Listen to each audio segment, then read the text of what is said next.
Welcome to the porn and masturbation quitting guide. ये guide मैंने उन लोगों के लिए बनाया है जो अपनी एडिक्शंस को खत्म करना चाहते हैं। फिर चाहे हम स्पेसिफिकली बात कर रहे हैं पॉर्न और मैस्टरबेशन की, या चाहे आपको कोई दूसरी एडिक्शन भी हो, जैसे अगर आपको जंक फूड की एडिक्शन है, आप जरूरत से ज्यादा खाते हो, आपको मीठा खाना बहुत ज्यादा पसंद है, या फिर आप तला हुआ खाते हो just to fill this inner void, या फिर आप पीपल प्लीजर हो और आप बार बार लोगों के आगे जरूरत से ज्यादा बोल देते हो, आपको अपनी जुबान पर कोई कंट्रोल नहीं है और आप दूसरों को अपने से ऊपर रखते हो और अपनी नीड्स की बिल्कुल भी कदर नहीं करते हैं। What ever your bad habit और एडिक्शन इज, आज हम ये सीखने वाले हैं कि उसकी जड़ क्या है। एक बार में ये समझ आ जाता है कि वो आ कहां से रही है, क्यों आप बार बार पॉर्न देख रहे हो, क्यों आपको दिन में इतनी बार मैस्टरबेट करना पड़ रहा है और उसके बाद आप गिल्टी भी फील कर रहे हो। अगर आपको एक बार पता लग जाए कि why am I doing this, तब हम कुछ उसके बारे में कर भी सकते हैं। तो सबसे पहले हम समझते हैं व्हाई यू गॉट एडिक्टेड। सी, हमारे पास दो मॉडल्स हैं। एक मॉडल था जो अभी तक हमें दिया गया था कि इस वजह से हमें कोई ना कोई एडिक्शन होती है, और पुराने मॉडल को हम समझते हैं। पुराना मॉडल हमें बोलता है कि हमारे अंदर कोई ना कोई डिस्ट्रेस होता है, कोई ना कोई हमें इमोशनल क्यू मिलता है। मतलब अगर हमें घर में डांट पड़ती है, मे बी अगर आप बचपन में जाओ तो बचपन में अगर आपको बोला गया था कि ऐसे नहीं करना वैसे नहीं करना, पेरेंट्स बहुत ज्यादा कंट्रोलिंग थे, कोई भी इमोशनल डिस्ट्रेस हो सकता है, कोई ना कोई नेगेटिव आपको इमोशन मिला होता है, उससे क्या होता है, आप कुछ ना कुछ फैंटेसाइज करना शुरू कर देते हो अपने पेन को कम करने के लिए। आप में भी फैंटेसाइज करते हो कि जब मैं बड़ा हो जाऊंगा ना, मैं मम्मी पापा को बताऊंगा। This is a fantasy. अगर आप ये फैंटेसाइज करते हो कि यार मम्मी पापा परेशान है जस्ट बिकॉज़ उनके पास पैसे नहीं है और ये अपना गुस्सा मेरे ऊपर निकालें तो मैं बहुत ज्यादा पैसे कमाऊंगा, दिस इज आल्सो फैंटेसी। या फिर अगर आप ये सोच रहे हो कि मैं बहुत ज्यादा पेन में हूं and I need something that will give me pleasure, तो आप चॉकलेट्स के पास जाते हो, आप चिप्स के पास जाते हो, या फिर आप अपनी नजरें खोल के बस लोगों को देखते हो कि क्या मैं इनसे ले सकता हूँ। That's also a form of fantasy. तो फैंटेसी का काम क्या होता है, फैंटेसी हमें एंटिसिपेटरी डोपामिन देता है। बिकॉज जिस भी चीज के बारे में हम फैंटेसाइज कर रहे हैं, चाहे हम अपने पेरेंट्स को गंदा फील कराने के बारे में सोच रहे हैं एज अ चाइल्ड, या फिर हम ये सोच रहे हैं कि मुझे कुछ मीठा मिल जाए, कुछ भी मेरे को प्लेजर देने के लिए मिल जाए, एक्चुअल में अभी हमारे पास वो चीज है नहीं। तो हमारे को डोपामिन किस चीज का मिल रहा है, हमारे को डोपामिन मिल रहा है बस उस चीज के बारे में सोचने का, उसको पाने का प्लान बनाने का, कि मेरे को कोई चीज बाद में मिलेगी तो उसके बारे में मैं और सोचूं, उसको सीरियसली लूं, और ये अपने आप में ही हमें डोपामिन से भर देता है। इसके बाद क्या होता है, we go out of control. मतलब जब हमें वो चीज मिल जाती है, या फिर जब हम उस चीज के परसूट में होते हैं, जब हमें चॉकलेट मिल जाती है या फिर वो ऑलमोस्ट मिलने वाली होती है, हम पागल हो रहे होते हैं। या फिर जब हम पैसा कमाना शुरू करते हैं और हमें लगता है कि यार इसी चीज का मैं वेट कर रहा था, हमेशा मेरे मम्मी पापा ने मेरे को तंग किया है, नाउ इज द टाइम। तो तब क्या होता है, हम खुद पर कंट्रोल नहीं कर पाते, बिकॉज जो भी हमारी फैंटेसी थी हमें देख रहा होता है कहीं ना कहीं वो पूरी हो रही है, और फिर हमारे अंदर हमारी ईगो सेटिस्फाई होना शुरू हो जाती है। बट इसके बाद होता क्या है, हम कुछ ना कुछ गलती करते हैं। मे बी हम जंक फूड ज्यादा खा लेते हैं, हम अपने पेरेंट्स को नहीं ज्यादा खा लेते हैं, वट जो भी हम अपना स्ट्रेस दूर करने के लिए कोई भी अडेप्टेशन का सहारा लेते हैं, किसी भी तरीके से हम जब अडेप्ट करते हैं अपने नेगेटिव इमोशंस के अकॉर्डिंग, हम गिल्टी फील करते हैं कि यार ये मैंने क्यों कर दिया। और गिल्टी फील करने के बाद क्या होता है, थोड़ा टाइम हम रुकते हैं, थोड़ा टाइम में भी हम जंक फूड नहीं खाएंगे, मे बी हम सबसे अच्छे से बात करेंगे, अपने दोस्तों को अच्छे से ट्रीट करेंगे, किसी को भी ऐसा नहीं फील होने देंगे कि हमारे अंदर कुछ नेगेटिव था और हमने उन पे निकाल दिया। हम हर चीज को सॉर्ट कर लेंगे just for a short period of time. But उसके बाद क्या होगा, वी रिलैप्स। तो ये जो पुराना मॉडल है, ये चलता है पूरा डोपामिन के बेसिस पे। मतलब ये मॉडल हमें बताना चाह रहा है कि हमारे अंदर बस नेगेटिव इमोशन है, उस नेगेटिव इमोशन को हम दूर करना चाहते हैं by resorting to substances, behaviours, और हमारी जो भी बुरी हैबिट्स होती हैं। ये बोल रहा है addiction is a compulsive need for a substance और behaviour. This is the definition in the old model, कि जो भी एडिक्शन है वो हमारी कंपल्सिव नीड है टुवर्ड्स अ बिहेवियर, कुछ ना कुछ बिहेव करने के लिए या फिर कोई ना कोई सब्सटेंस लेने के लिए। और ये डेफिनेशन यहीं पर खत्म हो जाती है। साइंस के पास अगर हम यहाँ पर जाए, जो हार्ड साइंस होती है उसके पास और कोई फर्दर डेफिनेशन नहीं है। But when we enter the realm of therapy, psychology, psychiatry, जब हम अपने माइंड में डीप जाना शुरू करते हैं, हम पकड़ते हैं अपने चाइल्डहुड को, अपने अनकॉन्शियस और सबकॉन्शियस पैटर्न्स को, और वो बताता है कि एडिक्शन का नया मॉडल किस तरीके से काम करता है। तो एडिक्शन का नया मॉडल जो होता है वो सिंपल एक चीज बोल रहा है कि जो भी हमारी इमोशनल नीड होती है, वो इमोशनल नीड हमारे बचपन में पूरी नहीं हुई थी, और उस इमोशनल नीड को फेल्ड तरीके से पाना ही अपने आप में एडिक्शन होती है। बिकॉज एडिक्शन जो भी जिस भी चीज की हो, चाहे आप खाना खा रहे हो, चाहे मैस्टरबेट कर रहे हो, चाहे पॉर्न देख रहे हो, आप कुछ पाना चाहते हो बट फिर भी वो आपको मिल नहीं रहा है। So this model says addiction is the response to an unmet emotional need. मुझे कुछ चाहिए था, मुझे वो मिला नहीं। यहाँ पर ये नहीं बोल रहा कि मैं बस नेगेटिव फील कर रहा हूँ तो मैं कुछ अच्छी प्लेजरेबल चीज के पास जा रहा हूँ, नहीं। ये बोल रहा है कि you have a deeper pain, it's not just about negative feelings, आपको कुछ मिला नहीं है। So this is a new model that you have to keep in your mind. The substance or the addictive behavior is secondary. The focus of addiction is to change the internal story of a person, not the feeling. Feeling कुछ भी हो सकती है। अगर एक इंसान negative भी feel कर रहा है तब भी वो अपनी लाइफ में अच्छा कर सकता है, वो सक्सीड फिर भी कर सकता है, बिकॉज़ लोग नेगेटिव विजुअलाइजेशन को, नेगेटिव इमोशंस को पूरे दिन यूज करते हैं just to fill themselves with drive. ये चीज मैं करता हूँ कि अगर मेरे को लग रहा है कि मैं अपने गोल्स तक पहुंच नहीं पाऊंगा, या फिर मैं जिन लोगों को अपना आइडल मानता हूं मैं उनको डिसअपॉइंट करूंगा, so that's a negative feeling. But उसका मतलब अपने आप में ये नहीं है कि मैं उस नेगेटिव फीलिंग को ठीक करने के लिए एडिक्शन के पास जाऊंगा। तो यहाँ पर ये बोला जा रहा है कि जो भी हमारा एडिक्टिव बिहेवियर है, it is secondary. The primary thing is to focus on the internal story, कि मैं उसमें मीनिंग क्या लगा रहा हूँ, जो भी मैं नेगेटिव फील कर रहा हूँ उस पर मैंने क्या लेबल लगाया, क्या मैंने उससे मतलब निकाला, कि अगर मेरे को बचपन में थोड़ी देर के लिए भी अगर अपने मम्मी पापा की अटेंशन नहीं मिली थी, क्या मैं ये बोल रहा था कि ठीक है अभी मैं थोड़ी देर के लिए बस नेगेटिव फील कर रहा हूँ, जब वो वापस आएंगे मैं खुश हो गया। या फिर जस्ट बिकॉज एक बच्चे को पता ही नहीं है कि क्या चीज सही है क्या चीज गलत है, वो ये बोलेगा कि मम्मी पापा मेरे पास नहीं है, चाहे वो कितनी आधे घंटे के लिए भी हो गए हो, बट फिर भी एक बच्चा ये सोच सकता है कि मुझे प्यार नहीं मिलता। So that becomes that child's internal story. We need to ask why is the person is in pain, not why is he masturbating 4 times a day, eating so much और वेस्टिंग टाइम वॉचिंग पॉर्न। हमें ये जानने की कोशिश करनी है कि आपका दर्द क्या है, क्यों आप दर्द में हो, किस चीज को आप सीख कर रहे हो बाय मैस्टरबेटिंग और वॉचिंग पॉर्न। जो भी आपको मिल रहा है कि मे बी आपको मेंटल क्लैरिटी मिल रही हो, मे बी आपको ये लग रहा हो कि थोड़ी देर के लिए एटलीस्ट मेरे को ऐसा फील होता है कि सारा प्रॉब्लम, सारा स्ट्रेस दूर हो गया। मे बी आप ओवरवर्क, ओवरबर्डन हो, आप उससे बहुत ज्यादा एक्सपेक्ट करते हो एंड आप कुछ प्रूव करना चाहते हो किसी न किसी इंसान को, और वो इस तरीके से खुद को दिख रहा है। When the pain is so much, we resort to coping mechanisms to help us absorb the shock. So, porn and masturbation are just shock absorbers. वो एक्चुअल में ये नहीं दिखाने की that is the real problem. वो ये दिखाने की प्रॉब्लम तो इसके नीचे है, कुछ आपको झटका मिला है और उस झटके को कम करने के लिए, उसको नम करने के लिए आप सहारा ले रहे हो पॉर्न और masturbation का। So before the external solutions like website blockers, distracting yourself or not being alone, you need to find what's keeping this problem alive. मतलब अगर आप यूट्यूब पर जाकर देखोगे, अगर आप गूगल करोगे तो ज्यादातर ये चीज बोली जाती है कि अगर आप पॉर्न देख रहे हो बार बार, आप खुद पर कंट्रोल नहीं कर पा रहे हो, बार बार आप लॉगिन करके वहीं पर उसी वेबसाइट पर चले जाते हो, then just use website blockers. या फिर आपको ये बोला जाता है कि अगर आप अकेले में इतना समय बता रहे हो तो अकेले में समय मत बिताओ, खुद को डिस्ट्रैक्ट कर लो, खुद को बिजी रखो। But is this actually solving your problem? जब भी आप किसी न किसी मोमेंट पर अकेले होगे, जब भी आपके अंदर अर्ज आएगी, जब भी आपको ऐसा लगेगा कि यार मैं कुछ ना कुछ खोलूं और मैं कुछ ना कुछ देखूं, तब चाहे अपने लैपटॉप में लगा रखा होगा वो ब्लॉकर और वो मे भी एकदम से हट ना पाए। That's a feature of some blockers. तो आप फोन पर जाओगे, आप अपने आईपैड पर जाओगे, आप कुछ ना कुछ रिजॉर्ट करोगे, आपके पास जो पॉइंट सेव थी पहले से, आप उसको देखना शुरू कर दोगे। सो ये छोटी मोटी जो चीजें होती है, जो छोटे छोटे बफर्स होते हैं, जो सोल्यूशन होते हैं, ये एक्चुअली काम ही नहीं करते हैं। बिकॉज रूट कॉज है कि मेरे अंदर कुछ पेन है, लेकिन सोल्यूशन लोग क्या दे रहे हैं? वेबसाइट को ब्लॉक कर दो। इंडिया में भी हम ये चीज देख रहे हैं कि एक इंसान को समझने के बजाय, हम ये समझने के बजाय कि लोगों को चाहिए कि हम ये बोलते हैं कि पॉर्न को ही बैन कर दो, make everything that is bad illegal. But क्या इससे कोई भी जो एक्चुअल प्रॉब्लम है वो सॉल्व होती है क्या? एक्चुअल में अगर हम ये बोले कि किसी स्टेट में हम अल्कोहल बैन कर दें, क्या लोग वहां पर पीना बंद कर देते हैं? ऐसा कभी भी नहीं होता। Banning something is not the solution. जब भी पास्ट में ऐसा हुआ है कि एक ड्रग को बैन कर दिया गया है, तभी उसी पॉइंट से उस ड्रग से रिलेटेड जो रेवेन्यू होता है वो स्काई रॉकेट करता है, क्योंकि लोग और उस चीज तक पहुंचना चाहते हैं जिस चीज को बोला गया था कि इस चीज से दूर रहो। लोगों के अंदर एम्प्टीनेस है, तो वो चीजों को दूर रखने से, चीजों को बैन करने से खत्म नहीं होती है। हमें फोकस करना है चीजों पर नहीं, बल्कि इंटरनल पेन पर। Where to look for the root cause. जो भी हमारा ट्रॉमा है, जो भी हमारा वूंड है, या फिर जो हमारी एडिक्शन का कॉज है, वो अलग अलग तरह से खुद को मैनिफेस्ट कर रहा होता है। जैसे वो हमारी बॉडी में खुद को मैनिफेस्ट कर रहा हो सकता है। लोगों को ये चीज पता ही नहीं होती है, और लोग ये सोचते हैं कि जो हमारा ट्रॉमा है, जो भी हमारे पास में हुआ था, वो बस हमारे मन में है, या फिर वो बस एक मेमोरी है। उसको बस मन में हम कुछ रिवाइव करेंगे, हम कुछ ना कुछ सबकॉन्शियस इन्फॉर्मेशन पढ़ेंगे हम, और वो सब ठीक हो जाएगा। बट ऐसा नहीं है। एक ट्रॉमा, एक मेमोरी, सर से लेके पैर तक हर चीज को शिफ्ट करके बैठी होती है। Intelligence and your mind is all over your body. कभी भी ये मत सोचना कि मन सिर्फ आपके सर के अंदर है, सर के अंदर दिमाग है, बट आपकी जो मेमोरी है, मेमोरी पूरी बॉडी में स्टोर होती है। आपके बचपन में आपको शरीर पर चोट लगी थी, उससे आपका मन अफेक्ट हुआ होगा, आपको मे बी ज्यादा कॉन्फिडेंस लगा होगा, या फिर कम कॉन्फिडेंस लगा होगा, व्हाटएवर, या फिर आपको अगर ह्यूमिलिएट कराया था, मतलब इट्स अ साइकोलॉजिकल वुंड, वो भी आपके पोस्चर में, शरीर में, अलग अलग तरह के एनर्जी ब्लॉक्स में दिख रहा होगा। सो कभी भी ये अज्यूम नहीं करना कि ये बस मन का खेल है। नहीं। आगे हम बॉडी के बारे में और बात करने वाले हैं, बट अभी चलते सेकंड पे, choice of your partner.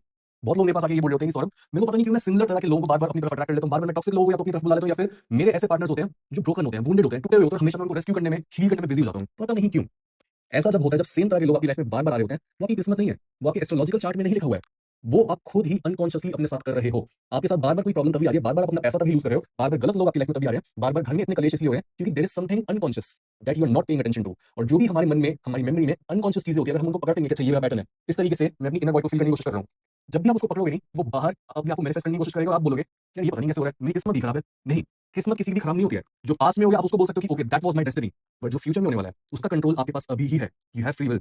Next, choice of friends, similar thing. खुद से क्वेश्चन करो कि किस तरह के लोग मैं अपने आसपास पाल कर बैठा हूं। मेरे दोस्त मेरे पॉर्न और मैस्टरबेशन वाले बिहेवियर को रीइंफोर्स करते हैं, क्योंकि वो भी बता रहे होते हैं कि भाई तुमने वो वाली पॉर्न देखी, उस पॉर्न एक्ट्रेस को देखा तुमने। किस तरह के दोस्त हैं आपके? क्या आपके दोस्त आपको सच तक पहुंचने में मदद कर रहे हैं, या फिर क्या आपके दोस्त ऐसे हैं जो आपको और ज्यादा अनकॉन्शियस बनाए जा रहे हैं, वो और ज्यादा आपको हीलिंग के स्टेज से दूर ले जाते जा रहे हैं? Question yourself. Next, core beliefs. Core beliefs को समझना is very important and very powerful. अगर आप खुद से ये क्वेश्चन करो कि मेरे कौन से 4 से 5 वो बिलीफ्स हैं जो मैं मानता हूं कि ये तो एब्सोल्यूट ट्रुथ है। मतलब अगर मैं ये बोलूं कि मेरी लाइफ में ना मुझे हर चीज मुश्किल से मिलती है, दिस इज अ बिलीफ। अगर मैं ये बोलूं कि मेरा पार्टनर जो है वो दिखता सुंदर है, जितने भी मैंने एक्स मेरे पार्टनर रहे हैं वो सारे सुंदर रहे हैं, बट वो ना कभी भी मेरे को समझ नहीं पाते हैं, वो कभी भी मेरे को उस लेवल का प्यार नहीं दे पाते जिस लेवल का मैं उनको प्यार देता हूं, और इस वजह से हमेशा हमारा ब्रेकअप हो जाता है। This is another core belief. जो भी आपका बिलीफ बैठा होगा in your relationships, in your money, in your finances, जो भी आपकी बिलीफ है, जो आप बार बार रिपीट करते हो, आप उन्हीं चीज को मैनिफेस्ट कर लेते हो। नॉट लाइक एफर्मेशन के थ्रू आप कुछ मैनिफेस्ट कर रहे हो उसको, बट अगर आप किसी चीज में बिलीव करते हो, आपको पता ही नहीं है कि ये मेरी प्रॉब्लम है, अगर मेरे को पता ही नहीं है कि यार मैं इन लोगों को बार-बार अपनी तरफ क्यों अट्रैक्ट कर रहा हूं just because I am unconscious, तो वो बिलीफ अनकॉन्शियसली बार-बार मेरे को फ़िल्टर लगा के उन्हीं लोगों को दिखाएगा। लोग वो जो टॉक्सिक वाले होंगे, जो शक्ल से अच्छे दिख रहे होंगे बट अंदर से वैसे होंगे जो मेरे साथ कनेक्ट नहीं कर पाएंगे, वो स्टैंड आउट करेंगे पूरे क्राउड में, just because I have this belief. So belief का काम क्या होता है? बिलीफ फ़िल्टर लगाता है रियलिटी पे। जो भी आपका गंदा या फिर अच्छा बिलीफ है, वो आपको या तो आगे बढ़ने में मदद कर रहा है, या फिर वो आपकी एडिक्शंस को और ज़्यादा स्ट्रांग बनाता जा रहा है, बिकॉज़ आप अपने बारे में ही खुद खुद कुछ ना कुछ गंदा सोच रहे हो। मे बी आप ये सोच रहे हो कि मैं एक ऐसा इंसान हूं जिसको हमेशा ही पॉर्न और मैस्टरबेशन की एडिक्शन रहेगी, एंड उसके आगे पता क्या होगा? It will become a self fulfilling prophecy. वो खुद को सच बना लेगा, बिकॉज़ आपका दिमाग जब भी एक ऐसा थॉट प्रोड्यूस करेगा कि मैं अपने बारे में नेगेटिव फील करता हूं बिकॉज़ मैं अपनी लाइफ में आगे नहीं बढ़ रहा हूं, जब भी आप खुद के बारे में नेगेटिव सोचोगे, इट विल क्लिक। बट जब भी आपके आगे कुछ आप अचीव करोगे, आपका दिमाग उस चीज को रजिस्टर ही नहीं करेगा। जब भी आपके मार्क्स अच्छे आएंगे, जब भी आप ज्यादा पैसा कमाओगे, आपका इंटरव्यू आप क्रैक कर लोगे, वो आपका दिमाग पकड़ेगा ही नहीं, because you have a negative self belief. उसने फिल्टर लगा रखा है कि जो भी पॉजिटिव चीजें हैं, जो मेरे इस पॉइंट वाले मैस्टरबेशन वाले और खुद को टेम्परेरी रिलीफ देने वाले बिहेवियर से मेरे को दूर करते हैं, उनको हटाओ, चाहे वो कितने मर्जी अचीवमेंट से, कितने मर्जी पॉजिटिव चीजों से जुड़े हों। That's the power of beliefs. Next, core complaints. क्या आपकी सबसे बड़ी कंप्लेंट है? क्या आप बार बार ये बोलते हो कि यार मुझे तो कभी भी पैसा मिलता ही नहीं है, मैं जितनी भी मेहनत कर लूं मेरी किस्मत में पैसा लिखा ही नहीं है, मैं जितना भी मेहनत कर लूं कोई भी मेरे को प्यार ही नहीं करता।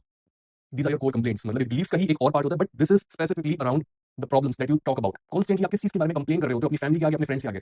थिंक अबाउट दैट, क्योंकि ये एक और सुराग है कि आपका ट्रॉमा किस चीज से जुड़ा है। Next, desires and insecurities.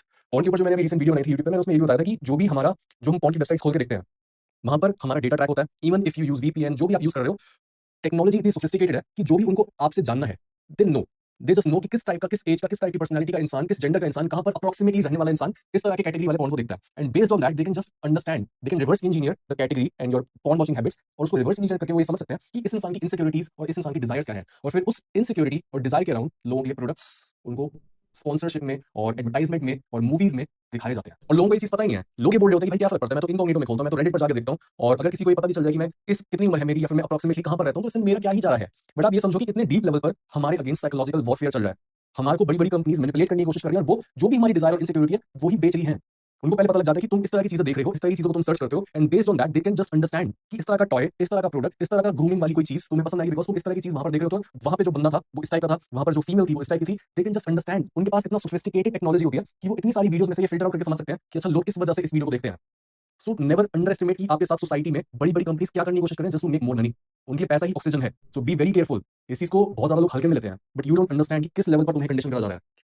Last हम बात करेंगे एंगर, इरिटेशन एंड रिजेंटमेंट। जब भी आप बहुत ज्यादा गुस्सा होते हो, जब भी आप किसी से बहुत ज्यादा इरिटेट होते हो, या फिर जब आप अपने अंदर फील करते हो कि यार मेरे अंदर बहुत ज्यादा कड़वाहट आ रही है, मैं इस इंसान को ना बहुत ज्यादा नेगेटिव फील कराना चाहता हूं, कोई भी ऐसी नेगेटिव फीलिंग होती है जिसको आप यूजुअली अपने साथ एसोसिएट नहीं करते हो, तब उस फीलिंग को अगर आप पकड़ो और आप रिवर्स इंजीनियर करके देखो कि आ कहां से रहा है, इसका सोर्स क्या है, अगर आप अपने एंगर को पकड़ कर देखो कि कहां जाता है ये, तो आपको एंड में हमेशा एक ही चीज मिलती है, और वो होती है आपकी डार्क साइड। हर वो चीज जिसको आप नेगेटिव समझकर अपनी ईगो से डिटैच करने की कोशिश करते हो, यार ये मेरी पर्सनैलिटी का पार्ट नहीं है, मैं तो अच्छा इंसान हूं, तो जो भी वो रिजेक्टेड पार्ट होता है वो अनकॉन्शियस बन जाता है। और वो अनकॉन्शियस बनने का मतलब बेसिकली ये है कि आपको पता ही नहीं है कि वो क्वालिटीज आपको किस तरह से कंट्रोल कर रही हैं। आप हमेशा ट्राई कर रहे हो कि आप नाइस बने रहो, आप हमेशा मुखौटा पहन के बैठे हो, लेकिन जस्ट बिकॉज आपकी डार्क साइड, आपकी इविल साइड एकदम अनकॉन्शियस है, तो वो आपको बिना की अवेयरनेस में आए कंट्रोल करने की कोशिश कर रही है। अब ये समझते हैं कि जो भी आपका पास्ट ट्रॉमा है वो खुद को आपकी बॉडी में किस तरीके से मैनिफेस्ट करता है।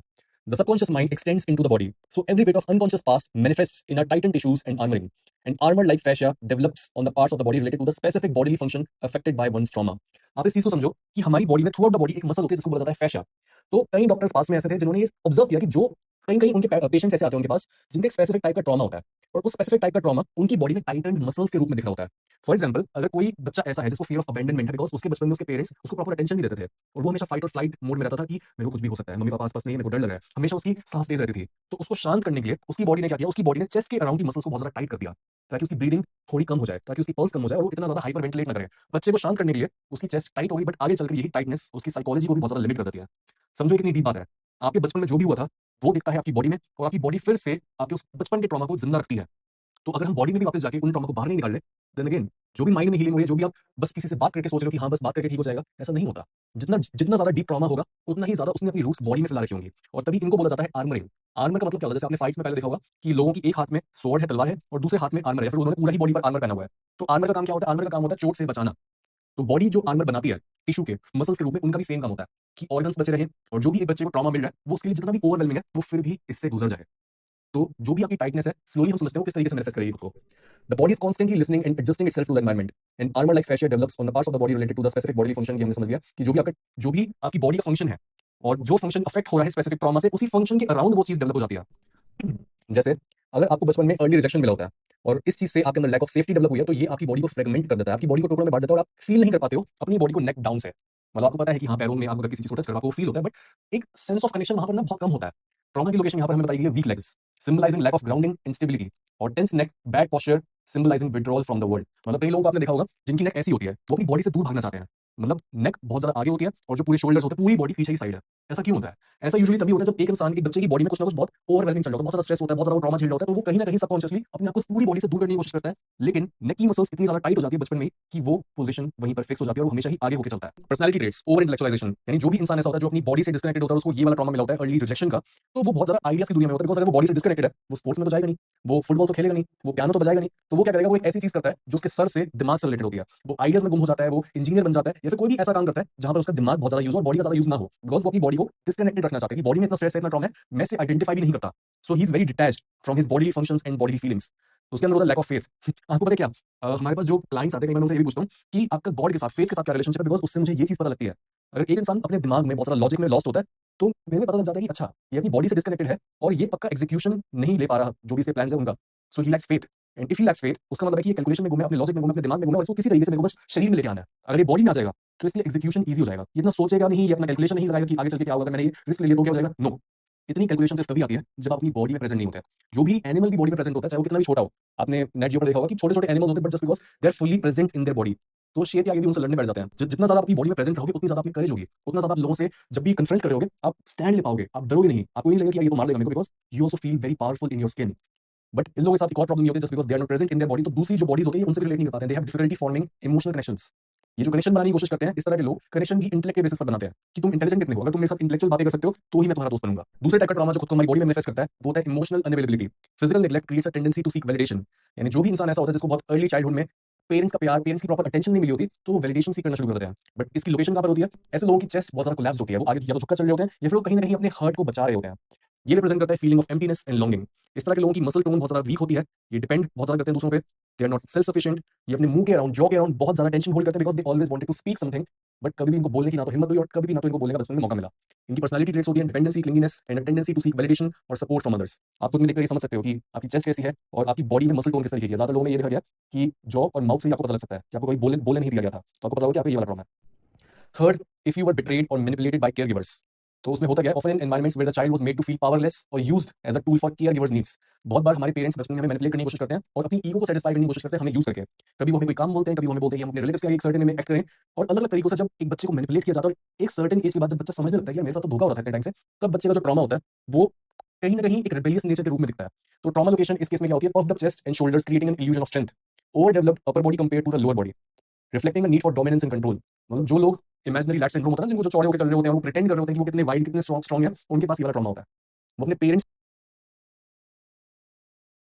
से बिट्रेड फील कर रहे होते हैं, सो दे एक्सपैंड देमसेल्व्स टू शो कि मैं भी कम नहीं हूं। आपने जिम में भी ऐसे कई लोगों को देखा होगा कि जो बहुत चौड़े होकर चल रहे होते हैं और उनको देख के ऐसा लग रहा होता है ये अभी किसी को पीट देंगे, but when you talk to them या फिर आप उनसे जब दोस्ती करते हो आपको समझ आता है यार ये तो बड़ा हल्का इंसान है, ये तो अंदर से बहुत ज्यादा सॉफ्ट है और मैं ही इसको मैनिपुलेट कर सकता हूं। देन यू नो कि उसकी एक्चुअल में डीप साइकोलॉजी क्या है। इस तरह का जो इंसान होता है इसकी पर्सनालिटी ट्रेट्स में ही इज वेरी कैरिज्मेटिक, वो कंट्रोल चाहता है और वो खुद भी मैनिपुलेशन सीख जाता है अपने पेरेंट्स से। और उसके साथ ही वो किसी के आगे भी वल्नरेबल नहीं होना चाहता, बिकॉज अगर आप एक टिपिकल वो जिम वाली इमेज को वापस अपने दिमाग में लाओ, जो भी इंसान चौड़ा होकर चलता है वो क्यों ऐसे प्रिटेंड कर रहा होता है कि वो वीक नहीं है? क्योंकि लड़कों के अंदर ये चीज होती है, क्यों कई लड़कियों के अंदर भी आजकल ये चीज होती है जो मैस्कुलिन होती है कि मेरे को लोग वीक नहीं दिखना, मेरे को वल्नरेबल नहीं दिखना, दिखाना खुद को। This is because they always want to compensate for a lack of inner control. जो उनको बचपन में कभी कंट्रोल नहीं मिला, वो बाहर से ऐसा दिखाना चाहते हैं कि हाँ देखो मैं सॉर्टेड हूँ, मैं स्ट्रांग हूँ और कोई मेरे को तंग नहीं कर सकता है। That's their psychology. Fourth, humiliation और constant criticism in the childhood, often by controlling parents feel the shame to express themselves. अगर आपके कंट्रोलिंग पेरेंट्स थे और उन्होंने आपकी बेइज्जती की, मेरी टीचर्स के आगे, अपने रिलेटिव्स के आगे, आपके भाई बहन के आगे, या फिर आपको हमेशा नो सुनने को मिला था। हमने एक बुक के बारे में बात की थी यूट्यूब में एक रिसेंट वीडियो में कि ये एक स्टैट है कि जो लोएस्ट इनकम वाले पेरेंट्स होते हैं, जो लोएस्ट इनकम वाली फैमिलीज होती हैं, वहां पर बच्चों को सबसे ज्यादा नो बोला जाता है। सबसे ज्यादा मतलब 1,25,000 वर्ड्स नेगेटिव एक बच्चे को सुनने मिलते हैं टिल द एज ऑफ 4। जबकि अगर हम एक हाई इनकम हाउस होल्ड के बारे में बात करें तो वहां पर 5,60,000 पॉजिटिव वर्ड सुनने को मिलता है एक बच्चे को। तो दोनों में वर्ड गैप आप इमेजिन कर सकते हो। अगर एक बच्चे को बार बार नो, बार बार नेगेटिव चीज सुनने को मिलेगी, तुम ये नहीं कर सकते, तुम वो मत करो, इस चीज को मत छुओ, वहां नहीं जाना, तो एक इंसान जो होता है उसकी साइकी बहुत ज्यादा लिमिट में ही ग्रो कर पाती है। उसकी जो खुद को लेकर बिलीफ्स होते हैं वो बहुत ज्यादा नेगेटिव होते हैं। और तभी इस टाइप का जो इंसान होता है ये हमेशा पैसिव रहता है। ये हमेशा बोल रहा है कि सब मेरे से ऊपर है, मैं सबसे नीचे हूं, बिकॉज मम्मी पापा ने हमेशा मेरे को ना बोला ना। That's their psychology. So their trauma location is tension in the abdomen, hips and pelvis, reflecting suppressed anger and frustration. जो भी मम्मी पापा के अगेंस्ट आपका एंगर होता है, आप उनको यूजुअली बॉटम हाफ में अपने रिप्रेस करते हो। मैंने एक बार जिम में एक ऐसा बच्चा देखा था जो जिसके फादर की डेथ हुई थी और मेरे को पता नहीं था कि क्या उसके घर में सीन चल रहा है, तो उसके ना हिप्स बहुत ज्यादा वाइट है, मतलब बॉडी नॉर्मल चल रही है और एकदम से हिप्स मतलब नॉर्मल से ज्यादा डिस्प्रोपोर्शनल वे में वाइट जा रहे थे। तो मैंने फ्रेंड्स को बोला कि इसके साथ ना कुछ ना कुछ पक्का हुआ है, बिकॉज इसकी साइकोलॉजी और इसका ट्रॉमा इसकी बॉडी में दिखा है। वो बोल रहे थे कि नहीं सर तू ओवरथिंक करता रहता है, हमेशा इन चीजों के बारे में बात करता रहता है। बट 2 मिनट मैंने उनसे और बात की, एंड दे वर लाइक कि हाँ इसके पापा ने ट्रेन का खुद के सुसाइड कर ली थी, तो उसके अंदर वो सब चीजों का एंगर है, कभी-कभी ये बहुत ज्यादा ड्रिंक करता है और हमारे से भी लड़ाई करता है। एंड आई वाज लाइक कि तुम बोल रहे हो कि कुछ है नहीं, हमेशा जो ट्रॉमा होता है, जो एंगर होता है, कुछ भी जो इंटेंस इमोशन है वो आप किसी को भी दिखा नहीं सकते, बिकॉज सोसाइटी में आपको रहना है, वो कहीं ना कहीं तो दिखेगा। कहां पर आप उसको छुपा के रखोगे? कोई आपकी पॉकेट तो है नहीं, आप उसको अपनी बॉडी में छुपाओगे। तो इस तरह के जो लोग होते हैं कि पर्सनालिटी ट्रेट ऐसे होते हैं कि ये ऊपर से पैसिव होते हैं, they are self sacrificing, overly accommodating, often at the expense of their own needs. तो ये जिस बच्चे के बारे में मैं बात कर रहा हूँ, ये ऊपर से बहुत ज्यादा नाइस था, बट ऑब्वियसली मेरे दोस्त बता रहे थे कि जब ये ड्रिंक कर लेता है, थोड़ा सा भी ये अपने आप को लूज छोड़ देता है, तब ये सबको गालियां देता है और ये सबसे लड़ाई करता है। Passive, self sacrificing on the surface, very nice and people pleaser on the surface, but deep inside छुपा है ये सारा evil qualities. Fifth, conditional love during childhood based on one's performance makes the person hold high expectation of himself and creates uptightness, stubbornness in the personality. जब भी एक बच्चे को बहुत कंडीशनल वे में प्यार किया जाता है, यानी उसको बोला जाता है कि अगर तुम्हारे अच्छे मार्क्स आए तो ही तुम्हें वो फोन, तो ही तुम्हें वो बाइक, तो ही तुम्हें वो गाड़ी मिलेगी, या फिर तो ही तुम्हें हम वहां उस ट्रिप पर जाने देंगे, या फिर आपको ट्रिप और इसको भी छोड़ दो। कई बच्चों के साथ बेचारों के साथ ये होता है, उनको बस ये बोला जाता है, उनको बस ये दिखाया जाता है कि अगर तुम्हारे मार्क्स आएंगे तभी मम्मी पापा का प्यार मिलेगा। सोचो ये कितनी सैड चीज है, but this happens all the time. और इस तरह के लोग जो होते हैं वो अपने आप से इतना ज्यादा एक्सपेक्ट करते हैं कि वो खुद पर कभी ढील नहीं छोड़ते। हम बात करते हैं कि ठीक है मंक मोड होता है आपका कि कुछ आप 30 दिन तक, 60 दिन तक, 6 महीने तक आप इस फेज में रहो। ये बेचारे अपने आप को हमेशा घसीटे रखते हैं और फिर भी कुछ भी अचीव नहीं कर पाते, because they are always exhausted, they are way too perfectionist. और उस वजह से वो हमेशा काम कर रहे होते हैं, हमेशा काम करने की वजह से just to make themselves feel good about themselves कि हाँ मैं कुछ ना कुछ कर रहा हूँ, वो अचीव नहीं कर पाते। ट्रॉमा लोकेशन क्या है? Trauma location is in the spine, कि उनको अपटाइट रहना है, उनको हमेशा सीधे होकर बैठे रहना है, जैसे टाई उनकी लगी हुई हो, हमेशा वो रेडी हो कुछ ना कुछ प्रूव करने के लिए खुद को, reflecting a drive for perfection and uprightness. Tight chest, diaphragm symbolizing suppressed vulnerability and emotions, rigid legs, pelvis representing repressed sexuality and a need for control. Personality traits होंगे इनके. They are very perfectionist, high achieving, emotionally reserved with a strong need to maintain appearances. कई बार आप ऐसे लोगों को देखोगे जो narcissist type के दिखते हैं, हम उन्हीं के बारे में बात कर रहे हैं। मतलब ऊपर से वो दिख रहे हैं कि यार ये तो हर चीज में खुद को ऐसे मेंटेन करके रखते हैं, ये दूसरों को हमेशा नीचे दिखा रहे होते हैं, but inside of them This is their psychology. Note, these armors are not just physical but also energetic and emotional. They serve as survival mechanisms protecting individuals from pain but often limiting their capacity for authenticity, connection, and vitality. A tendency for addiction is high in every traumatic case because the search for love, wholeness, and acceptance is not finished by body's adaptation as well. जितना भी body अपने आप को develop कर ले, अलग अलग जगह पर आर्मरिंग बन जाए, बॉडी को कंपनसेट कर रही है इतने सारा स्ट्रेस से डील करने के लिए, बट फिर भी जो आपको होलनेस, जो लव और जो एक्सेप्टेंस चाहिए थी अपने आसपास के लोगों से, वो तो फिर भी नहीं मिली. Even in all the compensations, the real thing, that is the love and esteem, they are still missing. Endless warm hugs. Addiction expert Gabor Mate compares addiction to a warm hug that we craved in our childhood but we never got. जब भी आप addiction के बारे में बात करते हो, चाहे कोई ड्रग की एडिक्शन हो, चाहे वो एक बिहेवियर हो, लोगों को प्लीज करने की बात हो, चाहे वो पॉर्न देखने की बात हो, चाहे वो जंक फूड खाने की बात हो, चाहे वो मैस्टरबेट करने की बात हो, आप बेसिकली अपने मम्मी या फिर पापा से एक हग मांग रहे हो. This means subconsciously you don't actually want to see your favorite type of porn or masturbate multiple times a day. You crave the love directly or indirectly, that is, through the feeling that you are being good enough by achieving or accommodating others, violation of which results in desperate attempts to fill this void of missing love. जितना भी आप कोशिश कर लो, जितना भी आप खुद को प्रूव करने की कोशिश कर लो, अपने मार्क्स अच्छे ले आओ, अपना पैसा कमा लो, जब तक आपको वो चीज़ नहीं मिलती जो आपको बचपन में फील हुआ था कि आपसे छीन ली गई है, तब तक कहीं ना कहीं से आप प्लेजर निचोड़ने की कोशिश करते रहोगे और अपनी एडिक्शन को जिंदा रखोगे. नमस्ते दोस्तों, स्वागत है आपका हमारे चैनल पर। आज मैं आपके लिए एक बहुत ही खास जानकारी लेकर आया हूं। आप सभी को पता है कि इंटरनेट पर बहुत से कोर्सेज हैं जो महंगे होते हैं और हर किसी के लिए अफोर्डेबल नहीं होते। तो मैं आपके लिए एक बेहतरीन मौका लेकर आया हूं। हमारी साइट riazmm.shop पर आप बिल्कुल मुफ्त में 90 से ज्यादा कोर्सेज डाउनलोड कर सकते हैं। यहाँ आपको ध्रुव राठी के सभी कोर्सेज, बाईटी ज्ञान, गीगल वीडियो एडिटिंग जैसे कोर्सेज के साथ और भी कई शानदार कोर्सेज मिलेंगे जो हर फील्ड में आपकी मदद करेंगे। चाहे आप पढ़ाई कर रहे हों, स्किल्स सीख रहे हों या करियर में आगे बढ़ना चाहते हों, तो जल्दी से हमारी साइट riazmm.shop पर जाइए, फ्री में ये कोर्सेज पाएं और अपने दोस्तों के साथ भी ये जानकारी शेयर करें। और हाँ, अगर आपको ये वीडियो पसंद आया हो तो इसे लाइक करें, चैनल को सब्सक्राइब करें और बेल आइकन दबाना न भूलें ताकि आप तक हमारे आने वाले सभी वीडियो की नोटिफिकेशन सबसे पहले पहुंचे। धन्यवाद।